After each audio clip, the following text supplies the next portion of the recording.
जहां भी हमें जाली शनाख्ती कार्ड या पासपोर्ट मिलते हैं की जो अपर लेवल की सजा है वो 7 साल। मुल्क की शहरियत और इज्जत बेचने वालों को नहीं छोड़ेंगे। वज़ीर दाखिला ने जाली शनाख्ती कार्ड बनाने और मदद करने वालों को 2 माह का अल्टीमेटम दे दिया। कहते हैं जाली शनाख्ती कार्ड और पासपोर्ट 2 माह में जमा करा दिया जाए, वरना 7 साल कैद भुगतना होगी।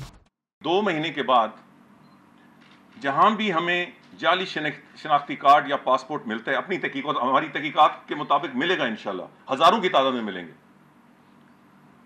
तो फिर सिर्फ मुअत्तली नहीं होगी, नौकरी से निकालना नहीं होगा।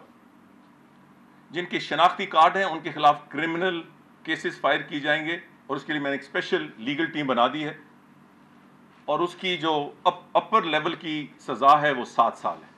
नादरा हेडक्वार्टर इस्लामाबाद में प्रेस कॉन्फ्रेंस के दौरान चौधरी निसार ने मुल्क दुश्मन इक़दामात में मुलव्विस नादरा एहलकारों की सजा 14 साल बताई। किसी भी एहलकार या किसी भी अफसर के हवाले से निशानदेही होती है कि इन्होंने मदद की, तो उनके लिए खबर इससे भी ज्यादा खौफनाक है, उसकी सजा 14 साल है।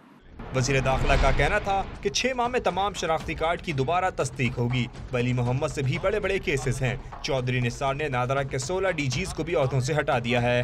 उधर वजारत दाखिला ने जाली शनाख्ती कार्ड अजरा के मामले पर मुल्क के 15 अजला को इंतहाई हसास करार दिया है। फहरिस्त में खैबर पख्तूनख्वा और बलूचिस्तान के अजला की तादाद सबसे ज्यादा है। इन इलाकों के मकीनों के दस्तावेजात की तस्दीक हसास इदारों की मदद से की जाएगी।